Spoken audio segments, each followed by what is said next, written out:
Good morning. Welcome to Brandenburg News Network. I am Donna Brandenburg, and it's the 26th day of February, 2024, and welcome to the show this morning. I am in a secret, undisclosed location, but you will notice that I'm a little tiny bit tanner than I normally am.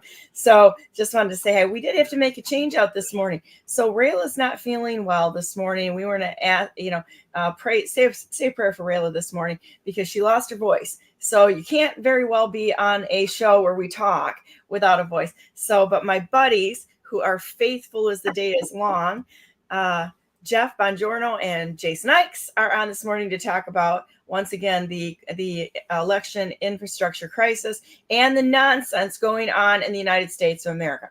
So now, before we get on in the morning, we always talk a little bit on current situations out there. And, I'm really proud of everyone on this station or on my show that watches, because I know that you're a little bit more informed than the average person. Okay. If you weren't, you probably wouldn't stick with it very long. And because we talk about everything and the snowflakes melt, they touch this channel and they melt away. Right. So congratulations to all of you who are out there, because you are truly the toughest people out there.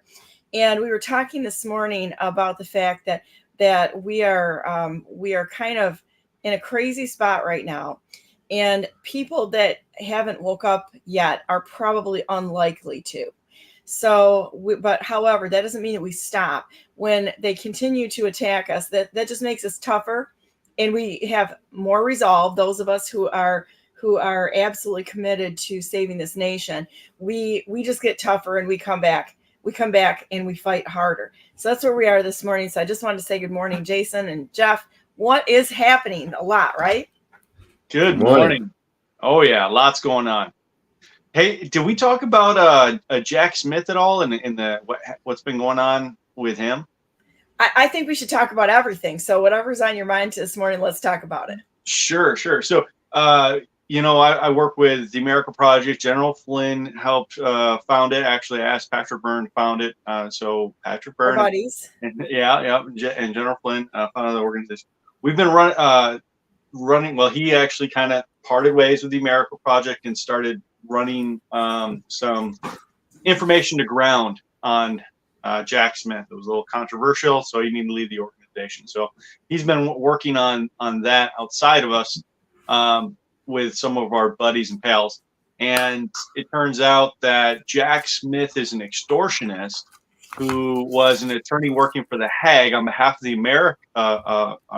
America, running around finding out, and he was charged with prosecuting war crimes. And what he was doing was, instead of actually prosecuting war crimes, when he had credible information, he would extort the individuals, say, go put the money in a suitcase and we'll make it go away. What is wrong with these people? I mean, seriously, what is wrong with people that I've really been doing some soul searching on the heartbreak I see on people who can't seem to stand for anything. It's like their whole entire focus is on money. It's on greed. There's no purpose here that seems to be directed towards, let's just do the right thing and help human beings and live for God to serve this world. I don't understand it.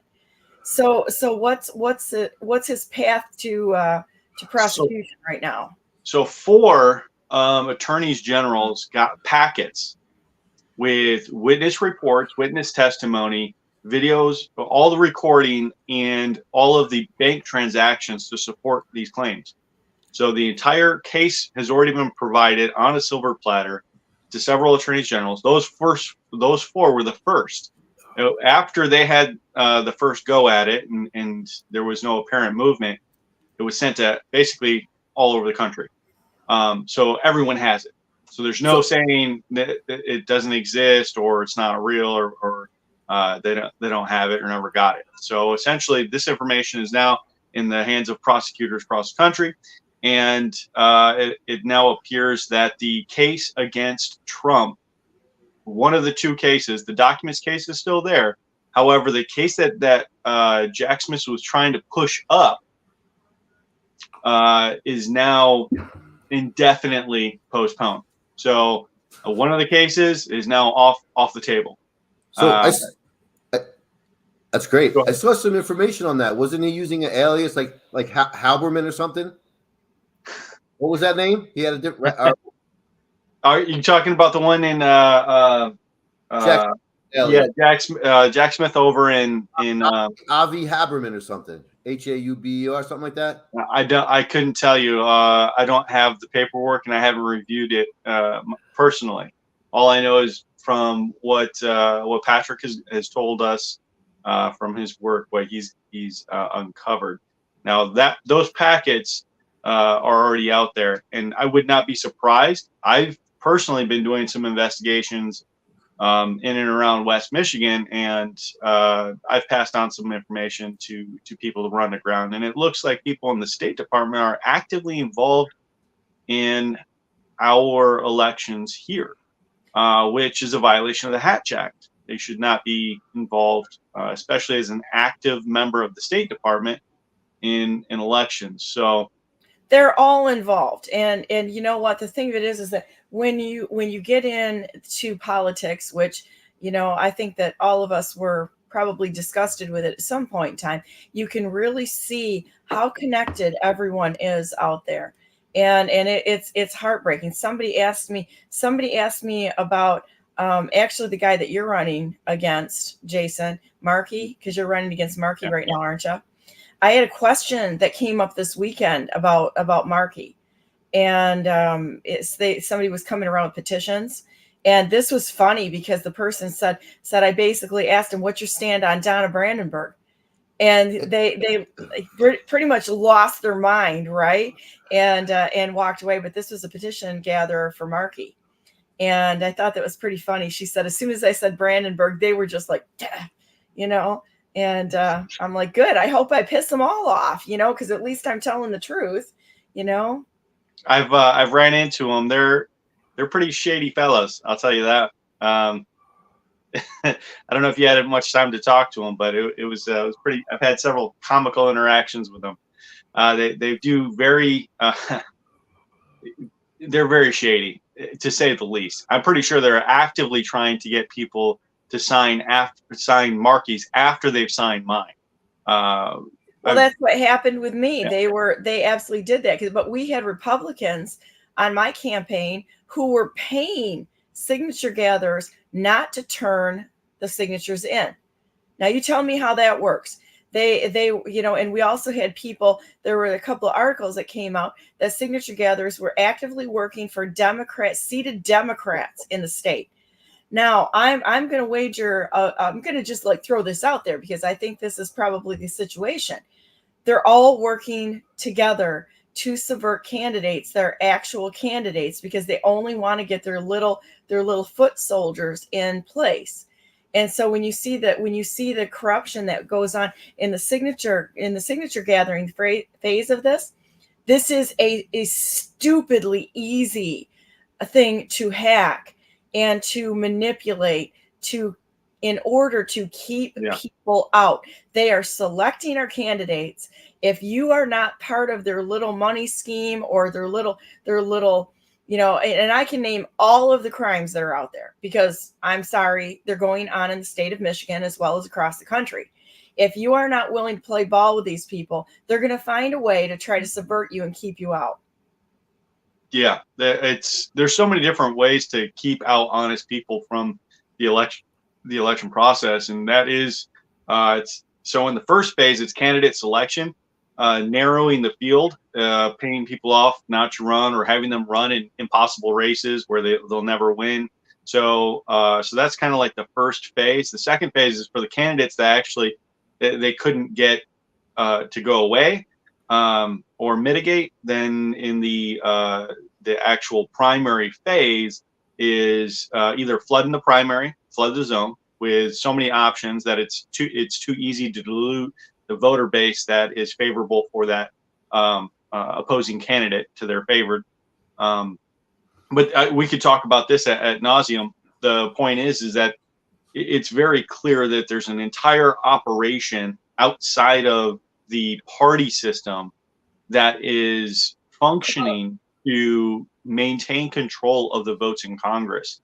And I've helped educate a few different people on OSINT, which is open source intelligence, being able to do research on some of these people and see where the money's coming from and where it's going, and how to vet candidates. How do you know whether or not somebody's genuine person, or a real person, even for that matter? Because as it turns out, and like we were just talking, there's a bunch of these people who use aliases to set up shell companies, and they Yes. use other identities, and that's, some of that is normal. I mean, I've had utility company have my name incorrect. It took me a year to get it fixed, but so sometimes that's clerical error and whatever. But if you're setting up the company, I think you'd want to have your name right on it. But sometimes you want to also not have something come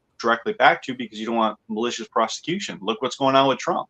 I mean, it's a never-ending amount of nuisance complaints as they've continued this persecution of Trump. They're exposing all of these different corruption mechanisms that are used to go after people and to keep business in the clutches of a very elite circle.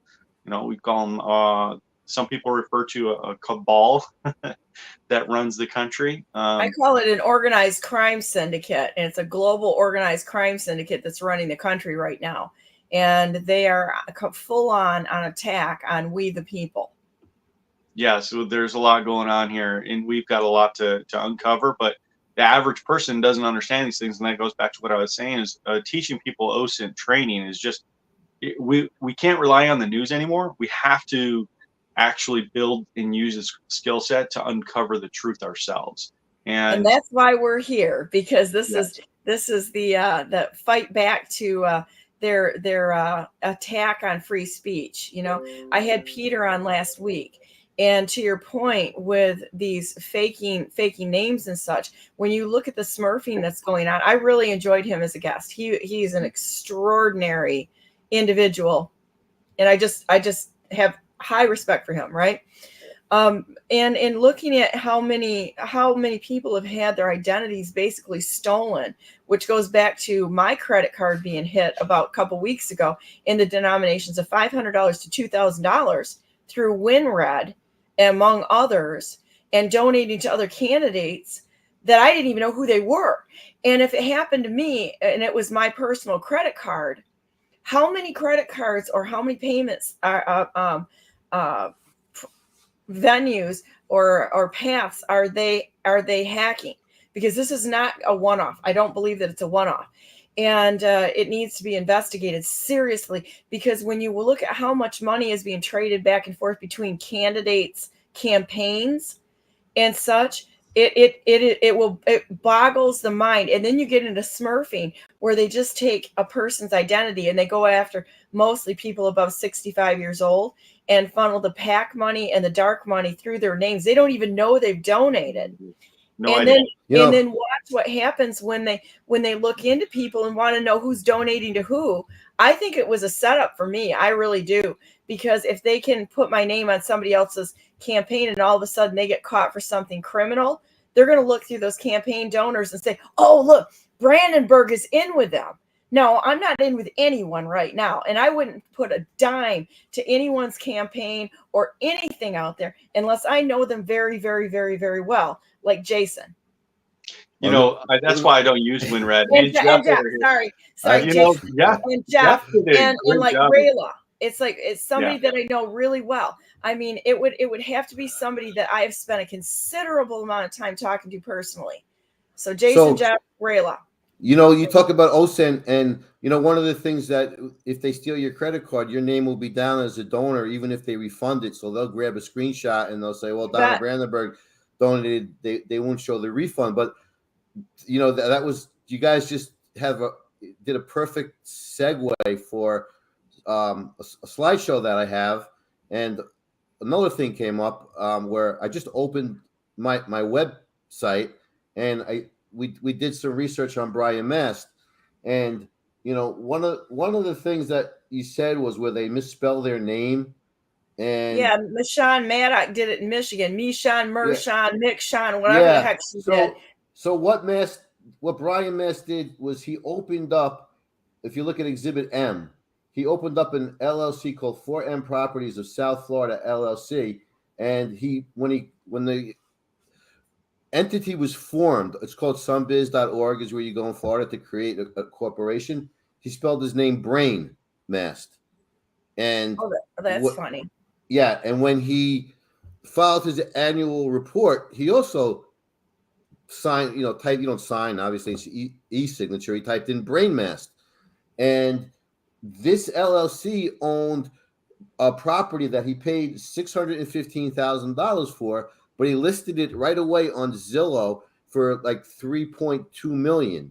And it's 9 acres of developable waterfront property. So, the only plausible explanation on how it, went up fivefold is perhaps the zoning was changed on the property, which allowed them to subdivide, or something along those lines. It's beautiful property. It's on Hutchinson Island. It's right on the water. But this whole section on my website, and I don't want to come out swinging against the guy, but this is all the information that we found on him. And what's really interesting is that he plays on his kind of like I call it identity politics. I refer to him as a TV veteran. I respect all veterans, but there's a lot of pissed off veterans there's 35,000 veterans that are homeless. I hear a lot of stories that he calls their office, never gets a call back. But what happened was, he Helping a Heroes organization gave him a grant, which it's a loan for the first 10 years. And it becomes a grant once he's lived in that domicile for 10 years. And he didn't do that. What he did was he took the $310,000, as you can see up here, and then he signed an agreement saying you can't refinance your home, because basically you suck out the equity that they put down. This $310,000 went down as a down payment on a house that was basically built for a handicapped person. But then he went ahead in January and he took a second loan. And then if you check out his house ethics financial disclosure, he bought CVS and Walgreens right before the pandemic. And then he became and then he became second in trades behind Nancy Pelosi. So on my website, I have all this information with the documents. And he basically is another thing. He was involved in a SPAC, and it was called MDH Acquisition Corp. And what MDH did, he sold his house. The house that Helping Heroes was supposed to have right of first refusal. There's no public record of him giving them right of first refusal. There's no record of him even paying it back, which the deal was, you live there 10 years, it's yours. But 2 years later, he did all this stuff. He sold the house, and he just voted on a bill to disallow private equity firms from buying single family homes. But what did he do? He sold his house to a private equity firm. And if you look at So I got a big gripe about these developers and these equity firms, because this is foreign money buying our land. Make no mistake. Well, it gets better. We checked the FINRA records. It's like a division of SEC where you have to report certain things. And when the house was purchased, the same time frame, there's a big chunk of funds missing, and they never really accounted for it. So my team kept hitting the SEC and FINRA, and it was a whistleblower who came to me. So I can't identify the person, but what happened was, this MDH Holdings, they were set up as a SPAC, Special Acquisition Corporation, like DWAC is for Truth Social. Trump. Yeah. So they were sitting on $50 million on investor money, and they had like 2 years to make purchases. So the SEC pretty much disbanded them and forced them to return the $50 million.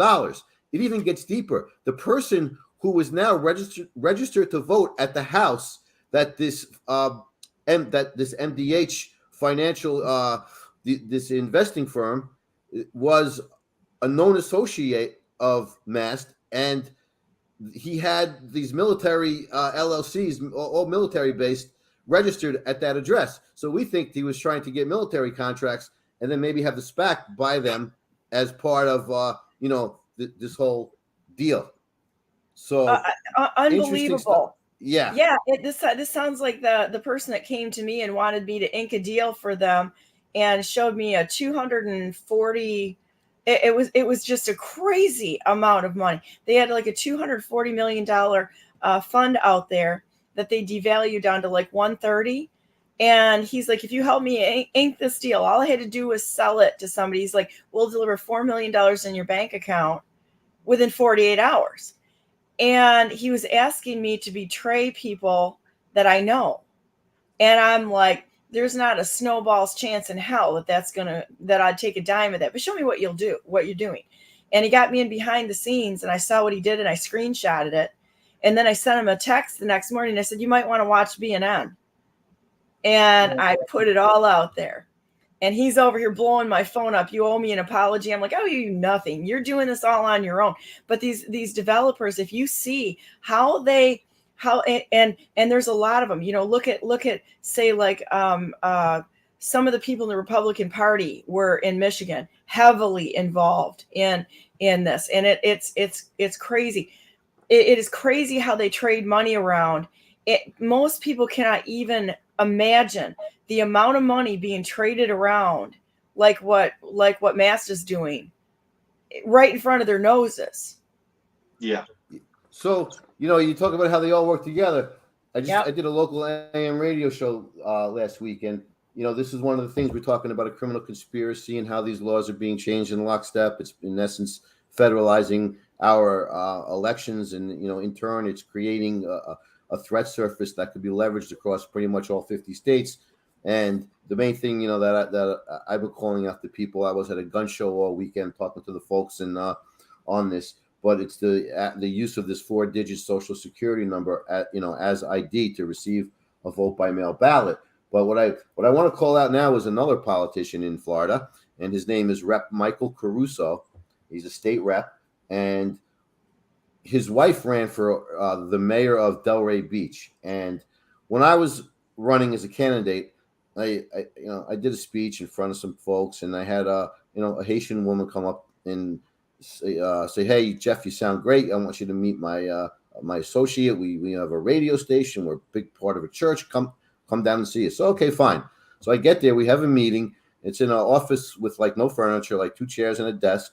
And he said, well, if you pay us $85,000, we'll go around and get all the ballots and put up lawn signs. He painted a picture of it as a ground game, but really it was clearly a ballot harvesting scheme. So this was, now let's rewind to April when this 70-50 election bill was on the floor. It's also known as resign to run. It gave DeSantis the right to stay as governor and run for federal office. So while it's being negotiated, debated on the floor, I sent Michael Caruso a text, asking him if he would, speak up. I wanted to bring this to his attention. So here you have the text, right? Haitian couple approached me, blah, blah, blah. I told them where they're based. So here's his response. Well, yeah, they do that. He goes on. Tracy did not pay in her city election in Delray.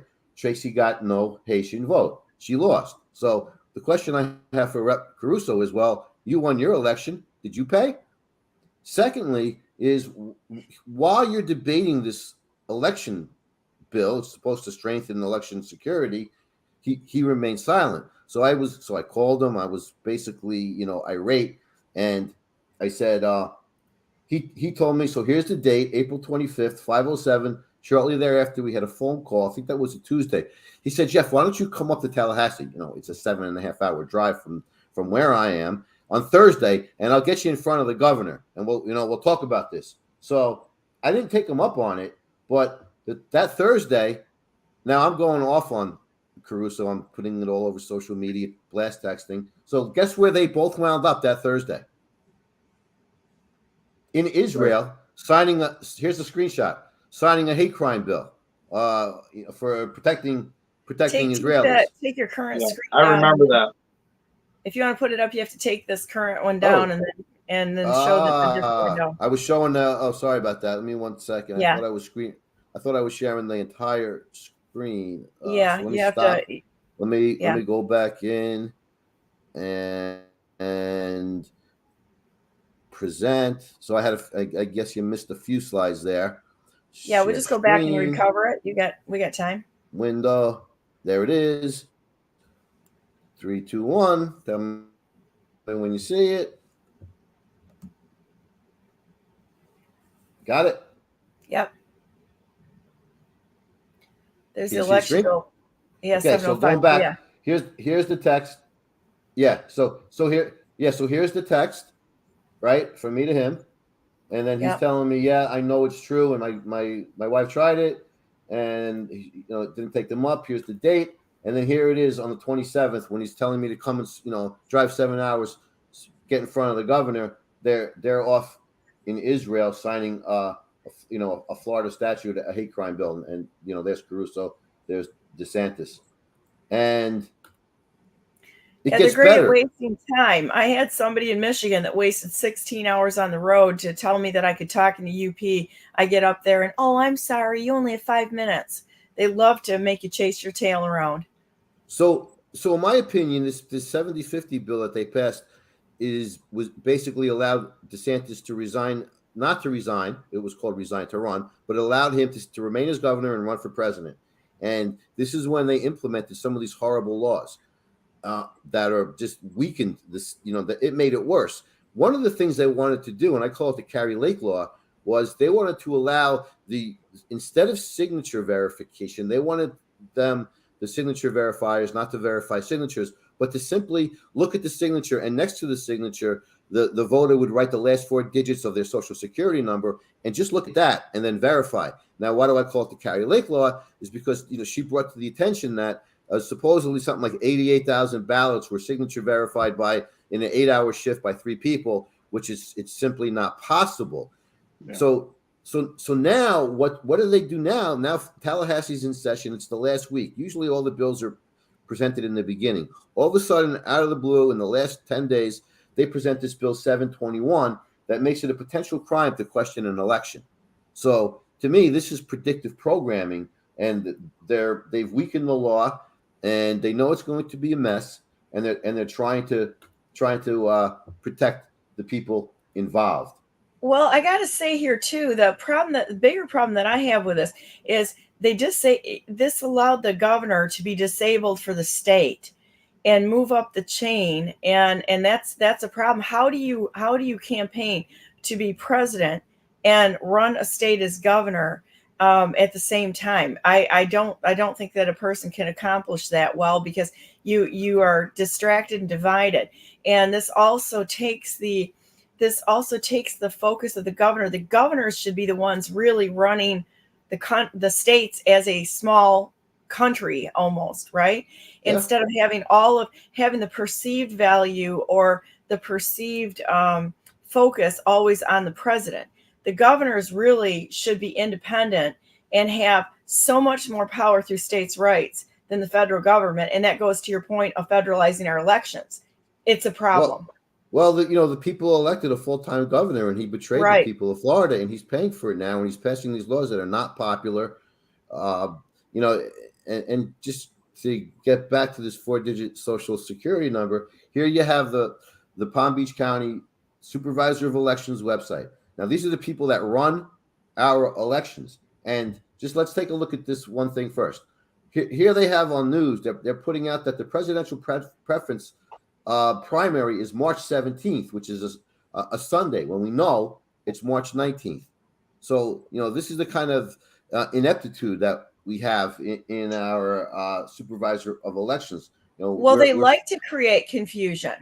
Yeah. I'm not saying it's not intentional, but here you have it. The last 4 digits of this. So here, in order to receive a vote by mail ballot, a request must include the voter's Florida driver's license or Florida ID, or the last 4 digits of their social security number. That's not identifying a person accurately or securely. I could just write down, the last 4 digits of a social security number, and we know what's happening in these states. I mean, Florida, we had 13,000 in 20 weeks. I have a graph of that. In the first 20 weeks of 2023, we have 13,651 folks registered to vote just using, this goes back to the Help America Verify Voters, which is part of Help America Vote Act. We talked about this in length in prior sessions. Hey, Jeff. Yeah. In regards to this, now, as you and I know, there's a lot of different ways to cheat the system, but just to kind of open the scope on the discussion of the 4 digits, like if you really wanted to make sure that you're protecting someone's identity, you would have to have a second factor to authenticate that number, because the combinations for 4 digits is only 1,000, right? It's 000 through 9999, right? So you only have 1,000 combinations for an entire 10. state, right? 10,000. No? What's that? Would that be 10,000? 99? Yeah, 10,000. 9,999. Still not enough. For a population of how many million? 16, I think. No, more than that. Yeah, you got 16 million people, and you only have 10,000 combinations. Yeah, so you've got to have a second factor to authenticate whether or not that those last 4 match up. And if you're not polling, whether it's mitigating it down to the precinct level or some other factor, zip code, even zip code is too big because you still have more than 10,000. So it's very possible you get false positive matches. Well, you've got duplication that can't be verified. Exactly. That's my point. Yeah. Yeah. This is the scheme. And also when you send the ballot back, you don't produce any ID. So in essence, we're voting by mail with no identification. There's no voter ID. And to your point, that's why they call it multi-factor authentication, right? It's not just one thing. Yeah, you can't do any transactions on your computer without having at least, two different verifications. So why this is absurd. So this is, go ahead. It also they did that in Wisconsin, where you didn't even have to create an account or anything. You could request your ballot just by simply plugging in the address and saying, "Send me a ballot." And a partial too. No, right? You could use, there was partial addresses. Yeah, it was absolutely absurd. And actually, Peter, that you spoke with last week, that you did the interview with, was one of the people that pointed that out. And when we were running Operations Eagle Wings, they one of the partners actually showed that we had to let him go, because what he did was, request someone else's ballot is identity theft. So we had to cut ties after he decided to take it a little too far. But at the end of the day, he proved the point. He literally ordered the ballot of, I believe, Robin Vos and the governor, and had them delivered to his home. So it's okay. That's kind of funny, really. I mean, it's comical, but it's still, you shouldn't be doing that. But he did prove the point, and that is something that should be talked about. We have so many vulnerabilities. It's absolutely absurd for any organization, especially an organization with security in the name twice, Cybersecurity and Infrastructure Security Agency. Hey, I don't think that should be, that's the same, in my opinion, that's the same thing as doing a penetration test, what he did. Yeah. Technically, you're supposed to have authorization before you go that far in a penetration, unless you're just doing, surface level, non-invasive, but. Well, we're in a war. But how do we get this out there? Just don't follow policy, but we're in a war for sure. Even at the gun show, where you would think you had some of the greatest fighters, they were like, "Oh, I can't, I don't want to get involved in that. I can't vote for you, Jeff. I'd like to, but I'm a registered independent. I can't vote in the primary." I'm like, "Well, you're at a gun show and you're throwing away one of your bullets." Do you realize when people are dumb enough to make those statements, because they really are stupid? They're literally saying that I'm a Republican, I'm a Democrat, I'm an independent. You just gave up your citizenship right there because you swore an allegiance to an organization rather than the United States of America and saying I'm an American. I'm sorry. It doesn't make sense to me. And that's actually one of the things that I have a contention with on the caucus side. I actually kind of agree with the idea of caucuses, but because of the centralization of 2 parties and basically no other party can get enough traction to do anything, you're forced to eat that really awful tasting sandwich without going into other language. Only because you choose to. Well, the problem is there's a huge swath of Americans who don't know any other way. I mean, a lot of Democrats, if you talk to them, they vote Democrat because they were told they had to. As a matter of fact, they like it was beat into them at an early age. You're a Democrat, you vote Democrat, daddy, granddaddy, all the way up, all voted, and this is how we do it. And it's the same for Republicans, though. That's it. They don't question anything, which is the problem. Which goes back to my point of we have to start doing our own due diligence, OSINT, training people to be more aware and actually digging into the candidates and finding out, oh, these guys are for all these different special interests because this is where the money's coming from. Or, for example, looking into the individual you mentioned earlier, who happens to be my opponent, you look into his FBC filings and you see Anthony Scaramucci made a contribution to him. And you're like, who's this Scaramucci guy? And you go and find out he just posted about how Trump is a threat to our country's financial well-being. He specifically pointed out Wall Street. He says, I don't understand why he worked on Wall Street. Yeah. So he pointed out how Mooch. Yeah, he was. So he's saying Donald Trump's a threat to Wall Street, and and this is the guy that's donated to my opponent, and you think, well, but at the same time, he's cozying up next to all these other people, and Scaramucci, he was actually what was it? Donald Trump's former. Yeah, for about 12 hours. Yeah, exactly. The very beginning, and he was gone. All right, so. I think he was probably one of the first fires. Press secretary? What was he? Press secretary? Yeah. He was. I think he was a White House press secretary or something like that. He didn't last long. No, he didn't last long. But that goes to show that my opponent is trying to cozy up to all these people who could say, "Oh, I worked for Trump," right? Yeah. Because they want he's trying to get into that cohort of people who are solid Trump supporters because he has to show that he is something he is not. He's trying to create a false persona. And it's kind of absurd because I got to say it because I have to say it in every single show. President Trump, the rightful president of the United States, who did he have to work with? When you get to that level and you're a true outsider, people say, oh, he should have done this or he should have done that. Well, who was he going to choose from? The people that were around him, most of them were absolutely establishment. So he had to go through and start picking through people and finding out who was real and who wasn't. And even if somebody was real, there's a process, there's a sifting process. Yes. He jumped in to a complete, and I'll say it, shit show of a government.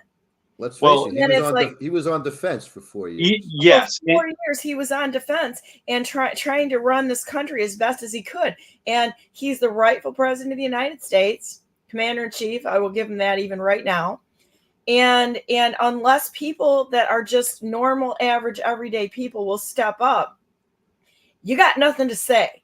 That's right. Because it's like if you're going to sit there and have a bitch fest out there, you got nothing to say because there's not enough good people that are willing to step up and swim in this polluted environment. Yeah. And so we got all of these people that just want to be career politicians. They're going to jump from governor to president or this or that. I mean, I've been asked to run for every office under the sun to keep myself relevant. And I'm like, I'm not going to do it because I'm going to tell you what, it's like, we have got to right the crimes that were committed in 2022 and 2020 before. If you think you're going to jump to another office, you've just proved that you can be compromised. Yeah, you've got to stand right where you are. And your ultimate motivation. Look, I'm running for Congress, which is in DC, the DC Congress. I'm a true believer in the state's rights. And I actually did absolutely not want to run in Congress. But when I did my area assessment for my own home turf, which is West Michigan, I realized that we were throwing away the seat intentionally because of the party. And I was like, well, I can't have that. We have to have representation there. And when Trump gets back in, he needs enough critical mass in Congress to actually effectualize change. because if he doesn't have the critical mass in Congress, he's going to have the same stalled out, second half of his term as he did the first time. So we have to get enough good people in there that are willing to take on the system. And they've got to not do it for personal gain. There's got to be some for God, family, country, for glory, rather than for anything that's material as a return. And then go home and run your families and your businesses and the things that you do once a short term, something that's more short term than, and it's like, you look at the ridiculousness of Biden. Everybody thinks, oh, we got to put Biden in. He's been in there for 50 years. You think he's going to change anything? That's absurd. It's like when somebody's been in for a long time, guaranteed they're part of the system. And to roll back to the previous comments you were talking about on Trump vetting people and bringing them into the system, you got to remember, just like I said, I didn't want to go to Congress. I'm sure Trump had a lot of great people he had listed that he wanted to bring into the administration. They're like, I'm not stepping foot in that world. You know how bad that is, how toxic, and all these different reasons. I'm sure there's plenty of great people he wanted to have, but didn't want to touch it. Because they're going to be destroyed in the process. Exactly. And so, because, you listen to the absolute opinion, no facts-based comments on all of us that have been very much designed to destroy. And I want you to think about this, everybody that's out there, to destroy another human being. This is exactly what it's there, so that you destroy good people in order to get the scum in. And it's unbelievable. They do it with no facts. I think they flip everything on top of it. Come back. Jeff, where'd you go? Where'd you go, Jeff? We have so many of these tactics, and I've been trying to point this out. Was it lie, deny, and counter accuse? Right. This is the tactics of the left. So if you want to understand what is going on, it's a progress. Then this is how it works. The first step in it is lie. They will lie to your face. They have no problems lying. They will lie, then they will deny. If you ask them something, they'll be like, no, I don't know what you're talking about. And then the last thing they do is they counter accuse. This is what we all refer to as projection, right? Well, they're accusing you of what they're doing. And this is all the same tactics that an operative in the intelligence community, if they're caught abroad, would use. So they're using the very same skill sets that we teach, spies. And you can't help but think how many of these people are actually former agency spooks themselves, or how many of them are being handled or trained by spooks. And that's one of the reasons why I was like, okay, I'm going to jump into this thing. And I started looking around. I was like, holy cow, this is what we're dealing with. All right. Now I know God chose me to do this when I prayed and asked, and God said, I gave you all the skill sets. I put you through the crucible. You were at this place in life because I molded and shaped you to be able to take on this specific challenge. And I looked around, I'm like, holy cow, how much of this have I dealt with in my life and learned and been trained to handle and deal with and do. And now I'm in an environment where I can identify and look and work within it. And I'm like, holy cow, this makes so much sense now, right? Yeah, we don't have many people who actually understand all that stuff or have the wherewithal to be able to navigate that terrain and have an allegiance to people rather than God, because people will let you down a lot. And being able to sift through to find out who's telling you the truth, or who is also, I'm going to just come out and say it, not bright enough to pick out that somebody's lying to them. I know that I'm actually so proud that I lost, because there, it's like going through the process is actually very, very valuable to actually finding out what the truth is. And I never wanted the title. It was never something that I wanted to do, to be governor, but I agreed to do it because we needed something fixed. And I knew the only one that I could trust was me at that time, because I knew what I was capable of. And lying is not one of those things that I do. So So like you, Jason, to your one thing, point, so step up at this time, right? yep. Well, Jeff, what do Same, you say? same here. No, well, a couple things. Can you put that screenshot up? Sure. This is a interesting picture. So this is before MAGA was MAGA. This was in 2009, and Obama was president. And I'm holding up a bumper sticker. I don't know if you can read it from where you're at. It says "One big ass mistake, America," and that was for Obama. And if you look at the background, though, like nothing's changed. It's since 2009. $6 gas. Are we safe? So, that's just one thing. So, I've been fighting the fight, not really politically. I mean, I've been in this and America first before it was cool. But there's just one more thing. I wanted to display how these cast vote records were in my race, which was a valuable lesson. And if you could put that screen up, I have a slide deck here which Phil Evans compiled. I didn't ask him to do this. He just picked my race, 13 precincts, where you see this line where Mass got the first 50 sequential votes. I'm the red line, and he's the blue line, and you'll see that neither of the other three candidates got one vote until the first 50 were counted. So I'm still trying to get closure on that, and then, well, here, this is just another thing. When during the motion to vacate, I sent Brian Mess the text, and I asked him if he's still supportive of Kevin. And, of course, absolutely. He was all for Mast. And finally, I have to bounce. This is for Jason. Do you have some kind of syllabus for the OSINT training? Yeah, I do. Do you somehow to pass the knowledge on that? Yeah. You know what? I'll actually, if Donna's all right with it, we can set up one of your future shows to do an intro to it, and I'll have. Let's do next Monday. Okay. Or if you want to come on, you want to come on this week, Thursday, I could do Thursday. Well, I'm going to put you in touch with an individual. I think that would be the guy to teach the course, and so you can meet someone else that's. It's a good, solid individual that really knows what he's talking about, and that's phenomenal. Yeah, I think can we have him on Monday maybe? Thursday or Monday. I'll ask him and see which one he's available for. That means you're gonna have to come back on, Jeff. Okay, awesome. So yeah, I got a confession to make here. Okay, I just realized that this is a confession to make. Okay, I keep forgetting. Honestly, I'm so focused on the information that you're bringing forward because I really have. I don't even think about candidacy anymore. I'm looking at information, and I keep forgetting that you ran, and because I'm like focused on the information you're bringing forward.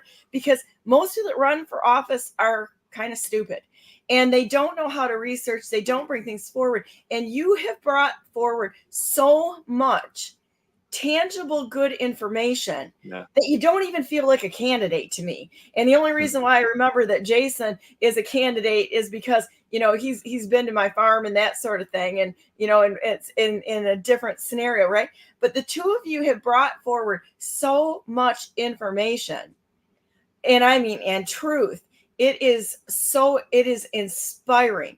And I want to encourage everyone that's out there. If you don't get behind these guys in their races, you're missing the boat, because this is what we need in place. If I were going to hire somebody to do a job or staff and organization, these two would be on the top of the list, because they're not just out there telling you what all these lies about what they're going to do. They're showing you the truth of what's happened, and you have to have an evaluation of all circumstances before you can even think about talking about what you're going to do. Because all I hear from candidates is headlines. I'm going to do this. I'm going to do that. Okay, Scooter, how are you going to accomplish that? Yeah. What's the plan? There is never a plan, because they have no base knowledge of dealing with it. And both of you have got this into such a fine grain evaluation that you can remedy and back out of these situations and address them to stop them. And I'm just so proud of both of you. It's just amazing. I'm absolutely so proud of you. I appreciate it. Thank you, for Donna. that. Thank you for that. Can we take that as endorsements? Well, my problem is that I absolutely I absolutely stand against all endorsements because it makes people stupid. They start listening to people and go, "Oh, this person endorses them." So take it for what it is. I just said what I said. Yeah. No, that's the best kind of endorsement, honestly. They From the heart. Exactly. It's absolutely heartfelt. I mean, it's like I know both of you guys enough to know your character, and if you didn't, I'd come looking for you. It's like, and but the point being is that you guys come on here. It's just like me being on camera, and this is all live. I mean, that none of this is scripted. We just kind of get on here and talk, right? This is not like a campaign speech where I'm going to put a chicken in every pot and I'm going to kiss all the babies and hopefully, not be a Biden. I can't stand stump speeches. Oh my God. I hate them. They're terrible. And they're just like, oh, this is all lies. It's all bullshit. Well, and you go to the candidate's page and all you see is them kissing a baby and like the stock photos of, oh my God, I can't stand the stock photo looks. Or the family stuff. We're going to parade what our kills me? Yeah, with out. the family. They have all their kids. They parade their kids. They're showing their threat surface. Right. And how they're going to be intimidated and leveraged. Like, to me, that's the right. How do you do that? I never brought up my family, or I'm like, you're hiring me for a job. That doesn't mean that you hire the whole family. It's like they're not part of this. And so I think they rope them into it to show on their family who they are. So I do have a photo of my like one big picture of my family, but like that's the only one. But the point of that is, well, no, they're on there. There's no getting around. Like at some point, that's there.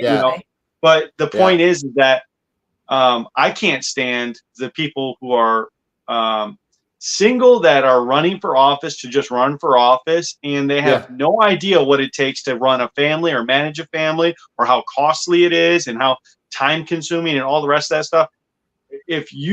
How can we elect people who don't even understand the way to save our country isn't through, let's face it, our population is imploding. The only way we save our country is either through immigration or through making babies. So if you are against making babies, then you are for immigration, because otherwise the nation implodes and there will be no nation. So at the very core basis of what we have and what we're fighting for, if you're not for that, then what in the world are you doing going to Congress? So, or to any office for that matter. What you just said about not having a family, they're not vested in society, right?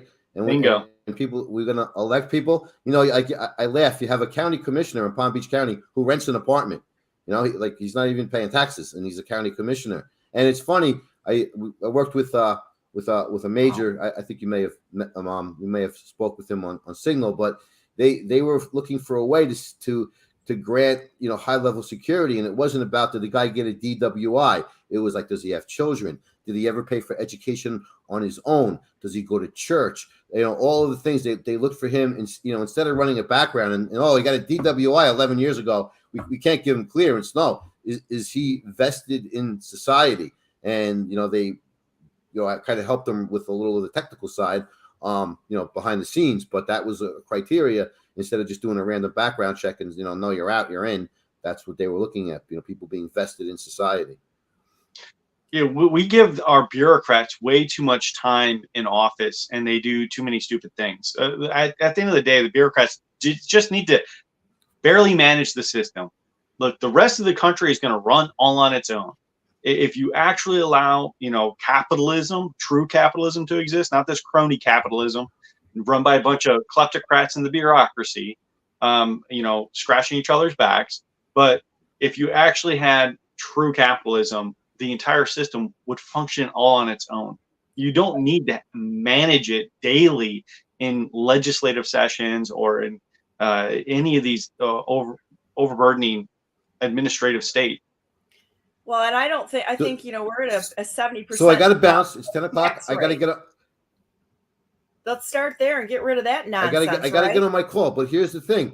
if what I want to do is go back and repeal laws. I don't want to pass any, right? Yes. Like all of these laws, the longer we're a nation, the more laws that are passed, the more freedoms we're losing. We have to go back and do a 250-year look back and get rid of this stuff, like the War Powers Act and uncapping the House and getting some closer representation to the people and just Well, all of Hava. these silly laws that they're passing. It's How ridiculous. about Hava? It takes Hava, control yes. of our elections away from us at the state level, at the local level. Isn't that a violation of the Hatch Act right there? Well, I think you might be onto something. I Just think. that whole law, isn't it? Well, it's repugnant regardless. All right, I got to bounce. They're pinging me. So guys, I'll see you next week. If you can do Thursday with your guy, I'm down for it. Okay. All right. Thank you, Donna. Thank you, Jason. God bless. God bless. Have a nice day. Bye. Bye. So there's a lot of stuff that can be taught and trained in the OSINT world and classes. It just comes down to people being willing to, instead of watching TV for an hour at the end of the night, spend an hour looking into the people who are running on your ticket. Go to Ballotpedia. With your kids. Well, yeah, get them involved. Absolutely. Go to Ballotpedia, pull up a sample ballot for your next election, look at the names on it, and then go down and do a research on each one of the candidates about them. Go to their About Me page and find out where they've been and what they've done. And then when you see, for example, I that's what I did. The first thing I did was I looked at my competition. Well, it wasn't my competition at the time. Before I even jumped into the race, there was only one person in the race, and I looked them up, and I went. That Markey?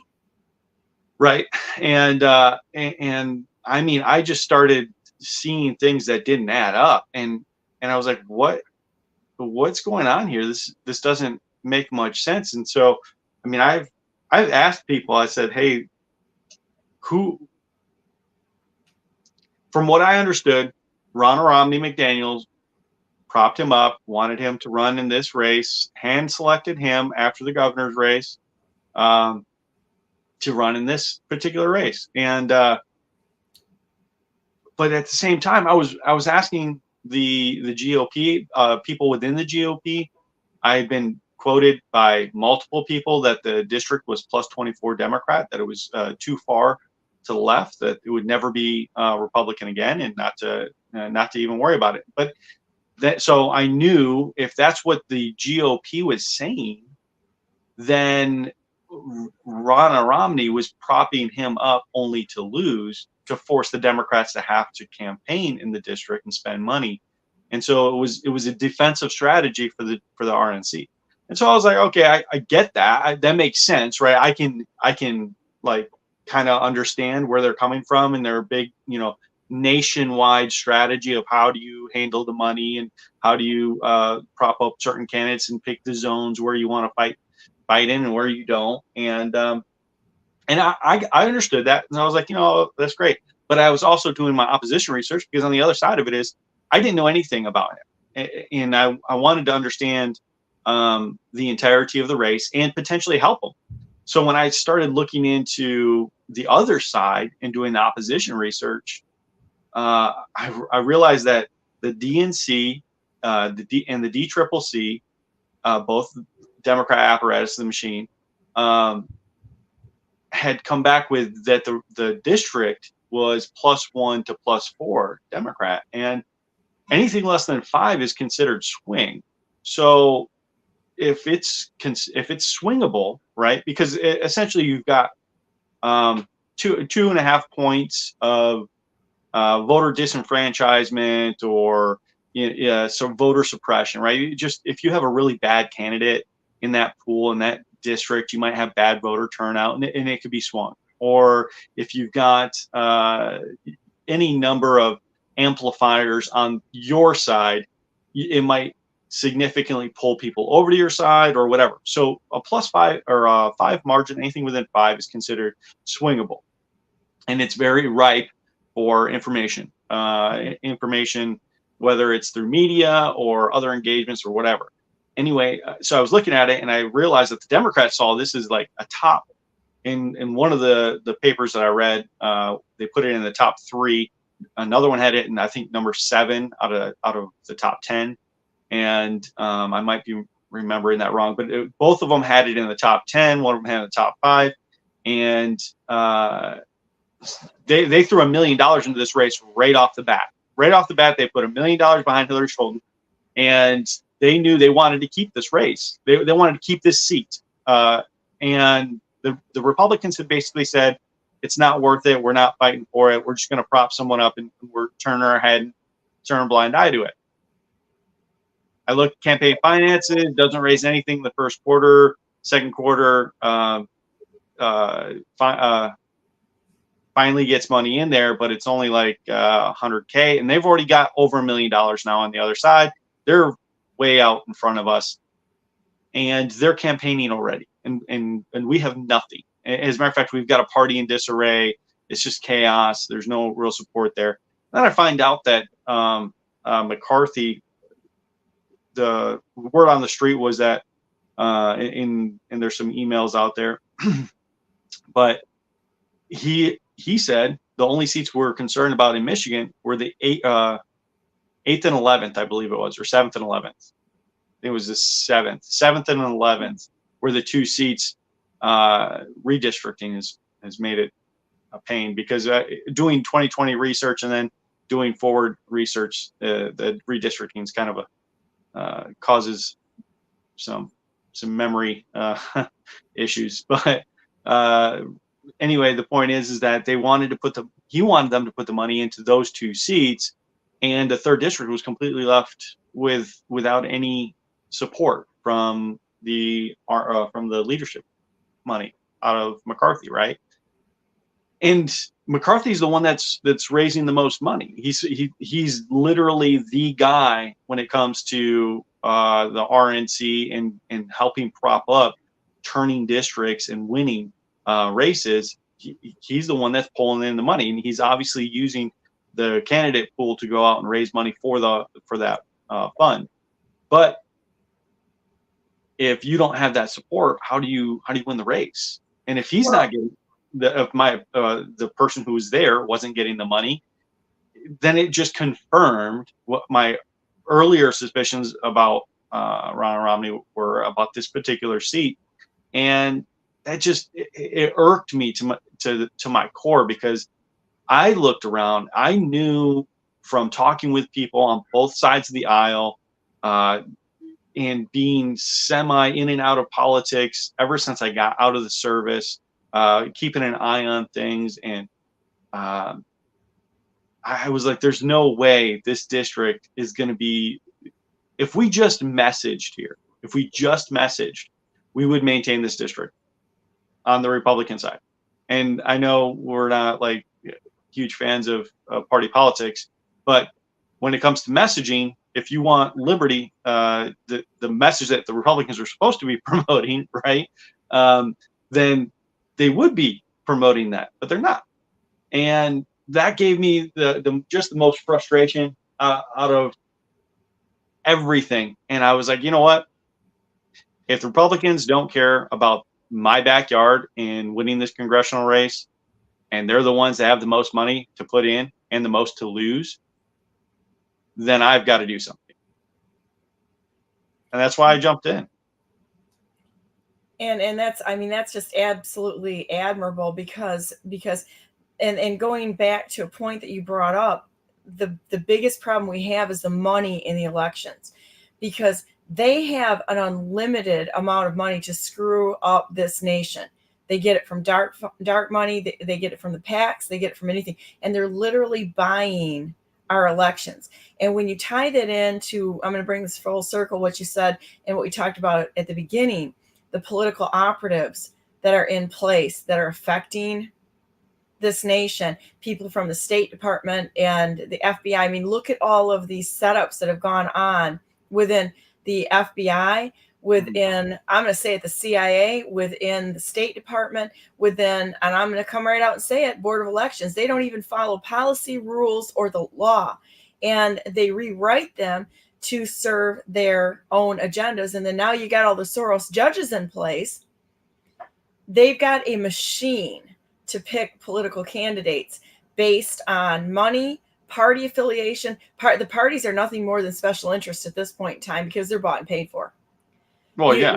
I mean, it's completely controlled by special interests. It is. And even when you get a good candidate in, and this is another aspect of it, is once they get into DC proper, there is the swamp is it's real easy to get stuck and bogged down in the bog, right?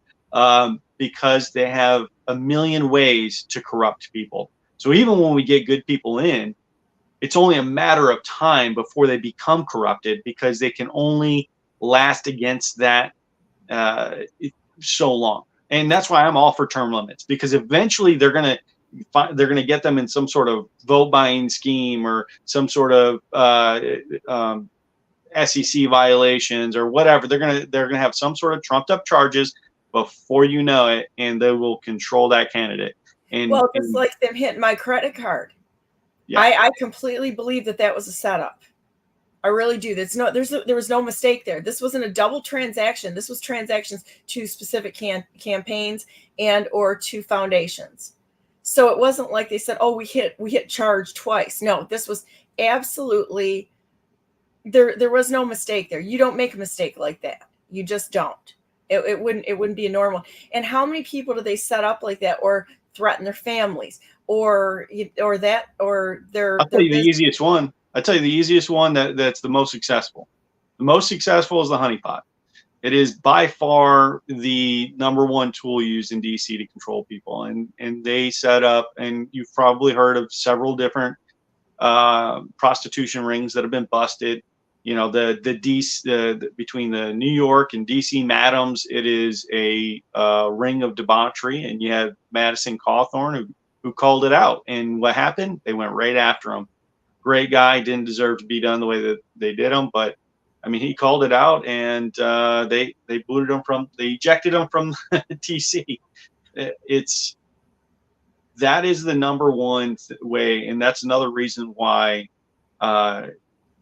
it's very difficult for married people to go into that environment where you're constantly being bombarded by people who are trying to cozy up next to you to get you to compromise your values.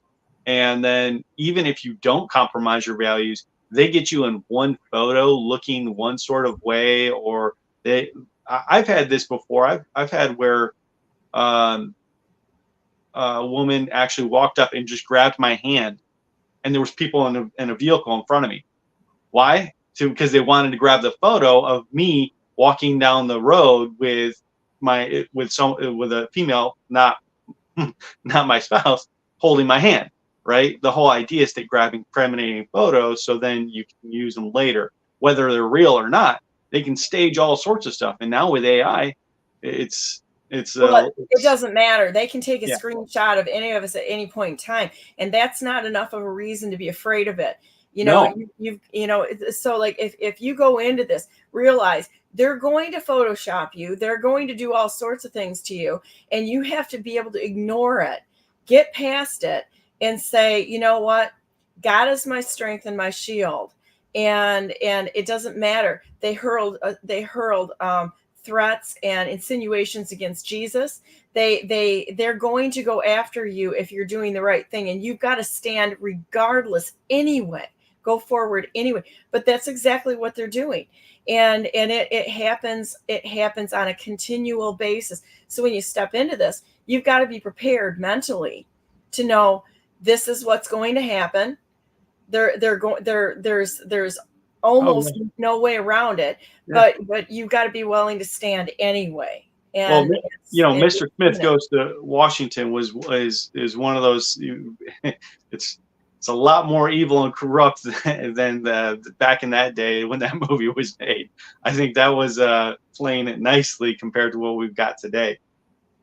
Right, and it's a crazy world. It's just such a crazy world, and it just shows how when you take God out of society, it's going to crumble, because people end up trying to make themselves into little gods and feeding the holes in their heart instead of feeding the world. It's really sad. When I believe that Marky, your opponent, because I will say anything, and I don't give a rat's rear end what anybody thinks. I think he is for abortion. and abortion rights. I think that that's something that he is not strongly pro-life on. And I find that to be disturbing, considering that most of this nation is being run by satanic pedophiles. And there, when you look at and I'm not saying that that's what Markey is, but what I am saying is that the people that are using this, the whole abortion thing, they are claiming now that this is a satanic ritual.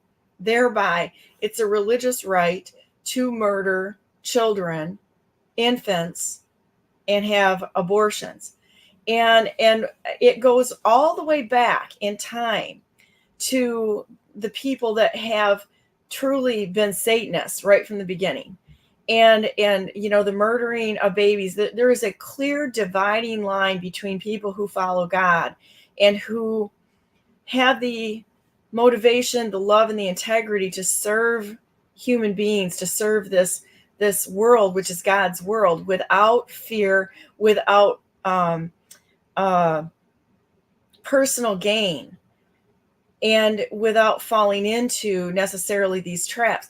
But this is my biggest beef about this whole abortion thing, is the fact that people don't even realize the trap that has been set and why it's been set, how it's been used, how they're selling baby parts, how they're injecting the fetal tissues in our vaccinations, alleged vaccinations and such, and how much part of a satanic ritual a lot of this stuff actually is. And it's like, if you believe in women's rights and such, and say this is women's rights, I'm a woman that's I've had children and such, and I'm not buying any of this crap, because you have to look at the underlying premises there, not just the feel good. Oh, we want to give women the right. Well, you know what? You also have the right to say no, and and absolutely decide that you're going to stand for something. You start messing around with sex, the natural outcome is going to be a child. I'm sorry, and it's like, it's like, if you're not ready to take on that responsibility, maybe you should think twice about it and not buy into the cultural norm of you've got the right to go out there and screw around or do whatever you want. It's going to end up likely with a child. And so it's the way it works.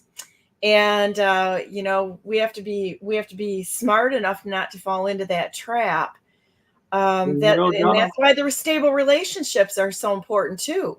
That makes me think about the immigration issue too. And that, well, the first thing I wanted to say was the biggest gripe I have with the Democrats and abortion is that it is literally a genocide against the people they proclaim to defend and protect, the minority, the Black community. They literally, it is a genocide against the Black community, and there is no ifs, ands, or buts about it. You look at the numbers, the raw data points out that this is by far affecting the Black community versus any other racial demographic. And stated goal by Margaret Sanger was to eliminate or take down the population of anyone who was not Caucasian. That is what's behind the whole abortion effort right there. It's absolutely, it's mind-boggling that community hasn't woke up to that fact. Maybe they have. Maybe the Black Panthers have forced it out, and then maybe that's how one of their control mechanisms in places like Atlanta. I don't know, but the other side of that is that we've got now immigration that they're unrestricted on and just flooding people into the country. But if they had just not allowed abortion in the first place, all of these babies would have been viable workers in the workforce, and you wouldn't need the quote unquote, well, we need the low income labor. That's what they're fighting for. They want immigrants to be able to come in here so they can have the jobs that normal Americans won't do. But if we had a growing population, we would be able to fill all of these jobs. It does not make any logical sense what they are, nothing that they're doing makes actual logical sense. If you break it all down, you can point to, look, this doesn't add up, people. You should probably reevaluate what they're telling you, because simply on its face, it's not honest. Well, They're intellectually dishonest on its face. Well, and look at what's happened in Sweden, in Germany, in England. The amount of rapes from the immigration. This is a rape culture, and this is part of the problem with not studying history. Part of a warfare is to go in and rape the civilian population. It's gone on for thousands of years to eliminate. What's that? Rape and pillage. Rape and pillage. This is part of it. There's a reason why the amount of rapes go up when you have an invasion. It is part of an invasion, and there's no way around it. And people are not coming to terms with what we're in. We are in a war. And watch what's happening in these other societies. The amount of rapes of children, and it is incredible. Then they more don't than see, 60%. And they don't see it as wrong children, because it is part of the mindset in an invasion, because they see the people there as more than 60% of the women and children coming across the border have been sexually assaulted. Yeah. And so not only do they do it within the countries, but they're doing it on the way in the countries. And they're using kids, they're using women and children as shields to usher in an invading army.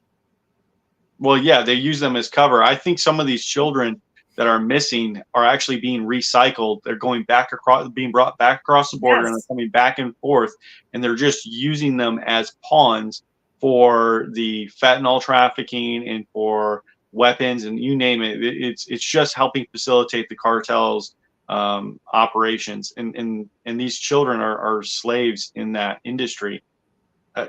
Whether it's simply for cover, whether it's part of the actual smuggling, or if they're being used for, in the sex industry itself. These are, it's absolutely despicable and disgusting. And I can't stand it. Our politicians are part of it. They are absolutely part of it. They are enabling this. And I don't care which side somebody says that they're on. Nobody's really doing anything to curtail this that is being. And I mean, I know we've got good guys fighting. I'll give you that, but this is something that is such a big issue. You have to ask yourself questions on why didn't this end? Why hasn't anyone stepped up to end the imprisonment of the J6 prisoners? We don't have anybody that's like pushing this thing forward and saying this is time to end this. Why are they doing nothing to the issues that matter to Americans? Our rightful president of the United States, President Donald J. Trump, did, but the whole system is completely owned and corrupted. Do you remember when after the 2020 election, they brought in the National Guard and they surrounded the White House and all the buildings in DC? They had all those National Guard spread out all around there. And they turned their back on Biden. Why hasn't Speaker Johnson or McCarthy called them in, locked things down, and conducted proper investigations? How much corruption is there within that apparatus? Because I believe that that's one of the reasons why McCarthy never released the footage that he said he was going to release. He never actually blocked the funding for the IRS. He said, I'm going to stop those additional 72,000 or 76,000, whatever it was, IRS agents. And instead, it was never about increasing the authorization for more agents. It was simply increasing their budget, which equated to the ability to have that many more agents. They still increased it by 36,000 agents and growing. And they didn't cut the budget, but by 1.9 billion out of 80. 78 billion or $78 billion is still what the budget was. What in the world? I mean, if you can't see the disingenuousness of the people in those positions of power, how will we fix the system? We have to start paying attention to the things that matter and stop getting distracted by all the little nitnoid things and honestly, it breaks down to bread and circuses. I mean, they increased the price of gas for a reason. It's to extract the liquidity out of the middle and lower classes. The more money they can pull away from them, the less time they can spend doing research on their own, enjoying their lives, or contributing to organizations and candidates, right? So they turn up the cost on a whim. But when they know that they're losing traction and they want to apply pressure and extract the liquidity out of the middle and lower classes, that's how they do it. They just turn up. This is why they want systems where they control the base unit. The base unit is energy. Energy is required for transportation, for production, for everything, right? And if you control through monopolization of the energy, then you can very easy extract liquidity from the market when you need it and turn it down when you need to surge liquidity back into the market. When you have someone favorable in power, you want to make sure that people are happy. So you increase liquidity, and when there's someone favorable in power and there's no negative news, people are going to go and enjoy themselves. They're going to go down to Disney World. They're going to spend money on frivolously or supporting, causes overseas, like starving kids in Africa, right? People want to feel good about themselves, especially when they're doing financially well. But then when you start having controversy and the power is under attack, the power structure in DC and in the countries is being besieged by people finding out how corrupt they are and what they're doing. They just turn the levers of power. They just turn the cost up, increase. I mean, what I believe it was Snyder did was fixed the interest or the increase in gas taxes every year to a fixed inflation rate. Essentially, he created an inflation rate, and I believe it was fixed at 5% year over year. So the price for your gas, the tax on your gas base unit goes up 5% every year, no matter what. And that causes, in Michigan, this is in Michigan, mind you, former governor of Michigan, it forces a fixed increase of inflation of 5% on all costs every year. And so until that gets repealed or removed, Michigan will always lose liquidity to the oil industry, oil and gas. So hopefully we have more oil and gas people here in Michigan to keep the money in Michigan. I know that there's a handful, and I love that. And we need to keep the money in our communities, so it keeps coming back to us instead of it getting pulled into Texas or out offshore into Venezuela, right? Because now we're buying oil from Venezuela instead of buying it from here and supporting local producers, right? Now we're importing from our adversaries. I mean, we literally did not acknowledge the current president of Venezuela's election as being fair and transparent. Yet here we are buying their oil. Well, and they're thieves too. He's a thief because they decided to have an election, and they took half of the neighboring country because they found oil deposits out in the ocean offshore. And so they just decided, well, they used to be part of us, so we're just going to vote that we're going to take them back. Well, they didn't ask that. That is so messed up. It's not, because they ruined the entire infrastructure and oil industry in Venezuela. Didn't put any money in it. So if you don't put money into your infrastructure, of course you're gonna have a wrecked one. So then they're just gonna go. They're a parasite. They eat off of what is close to them without any vision of the future at all. And it's immediate. It's very childlike. It's not an adult move, So, and it's like, I think one of my favorite Bible stories that I think is really interesting was when Abraham planted a tree. Most people don't realize that in our translation it was dropped, but it was a tamarisk tree. And when he said he was planting it for shade, Well, he would never see the shade. It's one of the slowest growing trees in the world. And neither would his children, but probably his grandchildren. And the lesson is that when we do things, we don't do them for necessarily ourselves. An adult does not do that. An adult does things for the people that come after us. And he didn't plant a tree for shade for himself, or maybe, or even his kids, but potentially his grandchildren and future generations. And I think that that's a check on all of us on what are we doing? Are we doing it just to consume and have the biggest pile of material things that we can, so that we can sit there and brag about that? Or are we actually doing things for others? Are we centered on other people and on God himself? Because he said, when you take care of the least of mine, you're taking care of me.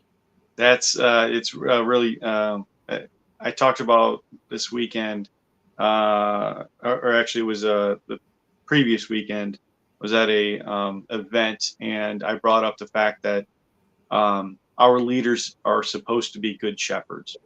We're supposed to have good shepherds. It's about being a good shepherd and shepherding the herd, right? That's the average people. Not everybody can be a leader. Not everybody can be a shepherd, right? There's going to be way more followers than there are shepherds. And it's up to us to make sure we don't lead them off the cliff, right? So, and to protect them from the wolves. If we Some don't, of us are sheepdog. that's right. Some of us, yeah, exactly. And so it really comes back to the teachings, and I, without going too far into it, the point is that I was talking and addressing everybody, and I was saying we just don't have good shepherds anymore. We have a lot of people who are self-interested, and they're not interested in actually maintaining the flock. They actually see the flock as a nuisance. They think that it's become too burdensome for themselves. So what happens is the shepherd sits down and throws rocks, and then all of a sudden the wolves come in and eat the herd or chase it off a cliff. And now the shepherd is without a flock. And what we have is a bunch of shepherdless leaders that are literally leading the flocks off the cliff. And if we don't start to regain the sense of responsibility to our fellow man, our not just country but society and our global, humanity crumbles in on itself. When you talk about apocalypse and all the rest of the different stuff, this is literally that result is derived from people being more self-interested than in the interest of the welfare of others. And think about this. This is really kind of a stupid, funny, whatever you want to say. But think about this: if the flock's gone, if the shepherd or these leaders that have sacrificed the flock think that they're going to escape, as soon as the sheep are gone, guess what? The wolves turn on. They will go to another food source. That's right. So they're deceiving themselves, because they're going to be the next meal for the wolves. They will not get away from this. And so right now, sheep got to get a little smarter. Well, and that goes to the OSINT, right? If we can start teaching people where to look, because that's one of the problems is most people don't know where to look. That's one of the problems. If people knew where to look, they would be more inclined to look. Most give up at the very first contact of trying to figure things out because they don't even know where to look or what questions to ask. Well, and there's so many sources that are lying to us too, so you got to be able to go, you got to, you gotta, yes. I gotta say, you gotta kiss a few frogs before you find the prince there when it comes to information. It's like, you know what I mean? It's you're gonna make some mistakes. In 2020, along the way, and I got censored. I got booted off of social media because I was pointing out back when the CDC was still reporting the flu numbers and stuff. I was pointing out the discrepancies, and I was like, look, TV's reporting this, but the CDC is reporting this. And I started showing the discrepancies back then. And then all of a sudden we started seeing, certain things no longer being reported from the CDC. And all of a sudden, and I was like, okay, we've got some serious problems now. But we've all been sucker punched. There's Yeah. there's none of us that haven't been sucker punched. I mean, we're trying to sort through this thing and wade through this thing, every single one of us. And I think it's important to say, you cannot expect anyone to be, the only one that's perfect is Jesus Christ, and he didn't throw the stone, right? And so in the meantime, if somebody's trying to do their best to get to the truth, you can bring it to them and say, hey, look what I found, and help them out instead of trying to, do a character assassination on them just because you're afraid. That reaction too is that fear reaction. Instead of just kind of sitting back a little bit until you got it, a little bit more control of the situation. But that doesn't mean it's going to be bomb proof, because there is so much lying out there, and almost nothing is as it appears. No, yeah, exactly. Yeah. Well, everybody's trying to paint their own rosy picture that benefits themselves, and it's unfortunate as it is. That's kind of human nature. Sometimes we get into our own biases. We perceive things that are beneficial to ourselves because it's palatable and it's not scary, right? So Right. we have a tendency to want to drift in that direction, but we have to face, and that goes back to being good shepherds. Not everybody's willing to face the information head on. The shepherds have to do that. The good shepherds have to face the bad information, and they have to be the ones with the good discernment to actually identify what's real and what's not. And without those people doing that, I mean, this comes down to pastors leading their churches and not in being in fear of the IRS removing their C3 status. If you recall, that was what Obama was doing in his first in the Obama-Biden first run. This is the second run right now. But in their first run, remember, they weaponized the IRS against the church. And they were going after their C3 status so they wouldn't have tax-free contributions. This is going on. The whole reason for them to amplify IRS again is to go after the political enemies, not to go after the wealthy. It's shutting people down. It's comical to think that they can go after the wealthy and actually get their money, because almost all their money is derived from dividends from ownership of companies, and lots of them. Yeah, it has nothing to do with, they're not this idea that the wealthy, like Elon, is a dragon sitting on a pile of gold. It's so fanciful and far-fetched. The reality is they're sitting on a pile of paper stocks that get dividends from what they own. This is a great point, because a lot of people are afraid of a crash. A crash is like, oh, the power grid's going to go down. Oh no, got to pray. Well, why weren't you praying before? Okay. Why are we situationally praying? Because now we're afraid that something's going to happen to us. Whatever shall we do? It's like, the grid comes down or everything crashes. Bam, prayers answered for Donna Brandenburg right there. Because I'm going to tell you what, the ones that are going to be hurt the most are the trust fund babies, the ones that are sitting on these kind of investments that can't do anything, that don't know anything, that have been trying to take us prisoner for years. Let it free fall. Let it fall, because people like you and me and so many people out there that have unbelievable skills, the welders, the mechanics, the ones that went through trade school, the everyday normal person, the people who shovel horse manure, all that sort of thing. It's like, what we're going to do? We're going to get up the next morning. We're going to either drink our coffee because we were smart enough to prepare, because we could see this coming.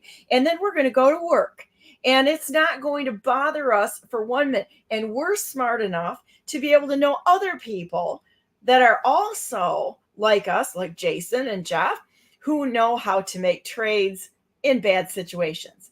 These people that sitting on these piles of paper, they don't even know how to cook a meal, most of them, right? And so I'm going to pretty much guess that the first chicken egg they have to pick up that's sitting in a nest that's got chicken poop in it is going to totally unravel them. And guess what? The tables will be turned in a very epic way. Yeah, if you spend a little bit of time in Manhattan or in New York City, and you realize that everybody goes out to eat. Nobody raises or grows their own food. These are food deserts. The moment things start to shut down, there's no influx of food. It's just people will be turning on each other in no time. And when you have immigrants that have flooded some of these sanctuary cities, you have a language barrier now. You don't know if that person's good, bad, or otherwise. And if power goes down, guess what? You don't have a translator app. If you don't know the yeah, or GPS. If you don't know how to get around and you don't know how to talk to these people, there's very quickly societies become tribalistic when the order that everyone subscribes to is no longer there, right? So once police are ineffective, once government is ineffective, people create tribes, and you're going to see all of the people from Venezuela and all the people from Colombia and all the people from Russia and China or Iran that are all in these little enclaves. They're all going to get in their clusters, and they're going to take certain sections of territory, and it's just like the ghettos and the melting pot. When our first European immigration surge caused all the strife in New York in the first wave, I believe. What was it, in the 1920s, the Roaring 20s?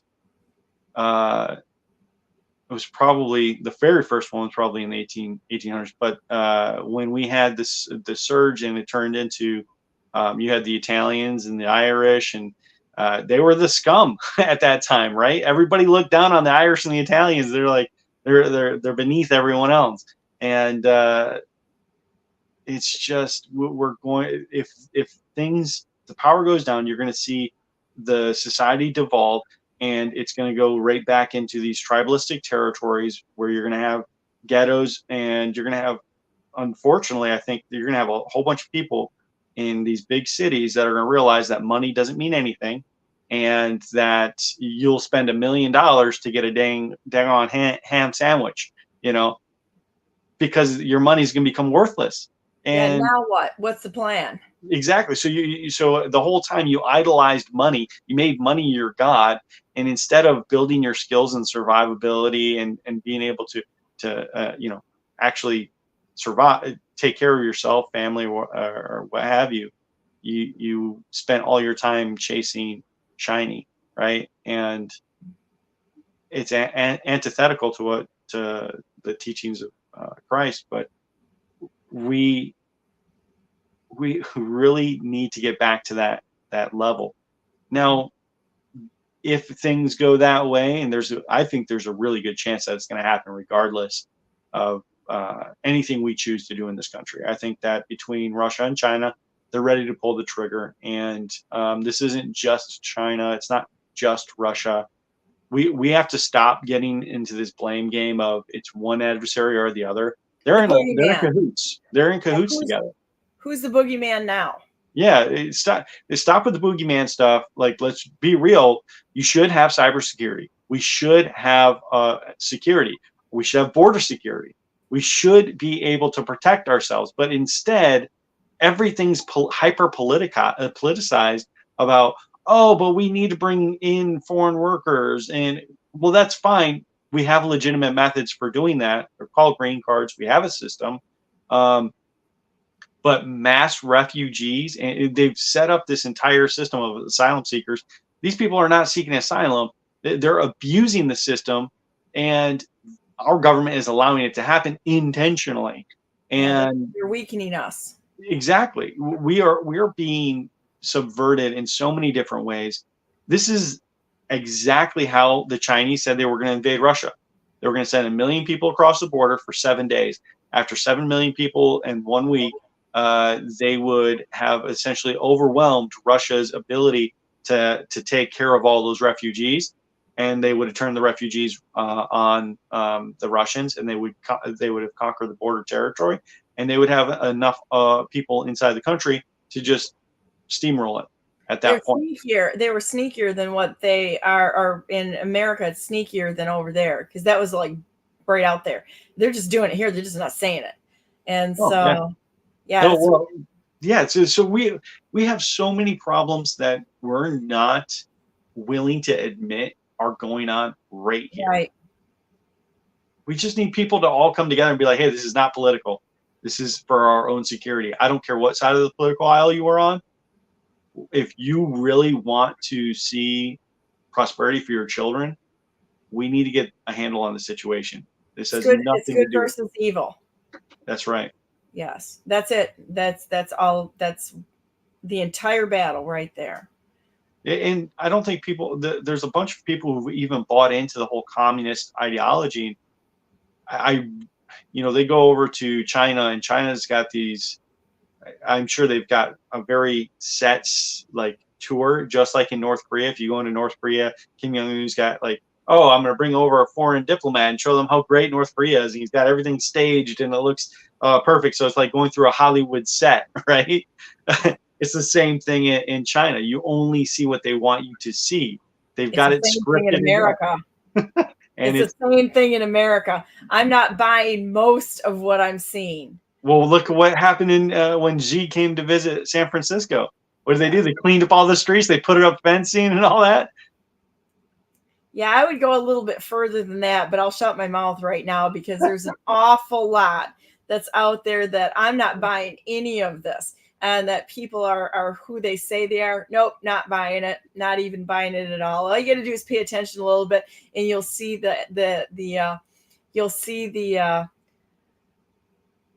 flaws in the narrative. And which is really funny, but you got to pay attention. And I have no intention of spoon feeding people. They have to learn by themselves on how to discern and look at what they're really seeing to find out if it's true, if it's false. If you see a speaker standing in front of a crumpled flag, you might want to ask some questions, or even the crowd scenes. I don't buy a lot of the crowd scenes either. A lot of them are AI. So there's so much you can do there. I mean, look at the backgrounds you can set on your videos and stuff. Yes.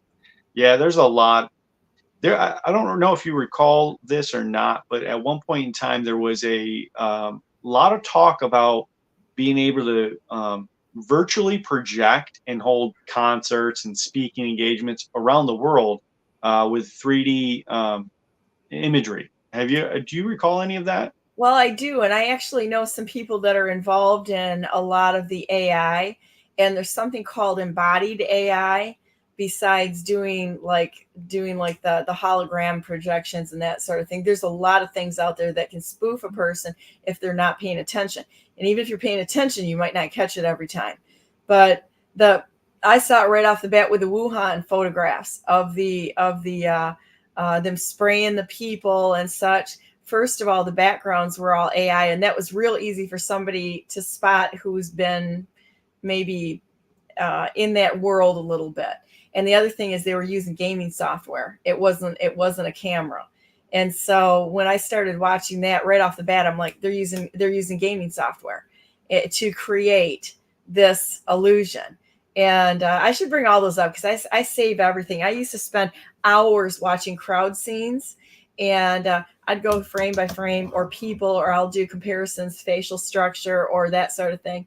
There's certain things that they can't hide, and they're not able to do it. And if you're paying attention, you will absolutely be able to see exactly what's going on. But you have to realize and start questioning it and going, no matter what you're seeing, is this real? Well, if you're not there, there's no way to prove it one way or the other, first of all. So you can't automatically accept things as real if you're not standing there. And you may not even be able to pick it up if you're standing there, unless you're really, really paying attention and such. But there's most of what we're seeing is not real. And I do believe in great detail that we are, in fact, watching a movie. And that's not because somebody said it. It's because I can see it, and I can see it with my own eyes. All the Wuhan photographs that we saw, it's gaming software. And the quickest way to see that is how they cloned the background buildings. That should have been their first clue right there. And the light bounce on them was inaccurate. And so most of what we're seeing in the news is, in fact, and I would stand behind this, either staged or you're watching CGI. Yeah, I think that there's a lot of stuff that people don't even, there's, especially in the older crowd, they don't understand where technology is at. So it's very easy to be duped. Anybody over a certain age that hasn't experienced or worked in that environment, they don't even comprehend the level of technology that is out there. Yeah. Watch the speakers on a stand, because even if they're using, and I know that they're using this, they'll use robots at times in order to present. They're pretty good, but they're not perfect. And there's some ways that you can spot them really, really quickly, because they don't have the firepower to move with the degrees of freedom that an actual body moves in. They still can't clone the motion. They get close, but there's some telltale signs on that. And if they can only stay on stage for 25 minutes or less, well, there's probably a reason for that. If it's longer than that, then it's probably not a robot, because they've got to have the battery power that, when you see the big military ones, they always have the big cells on their back.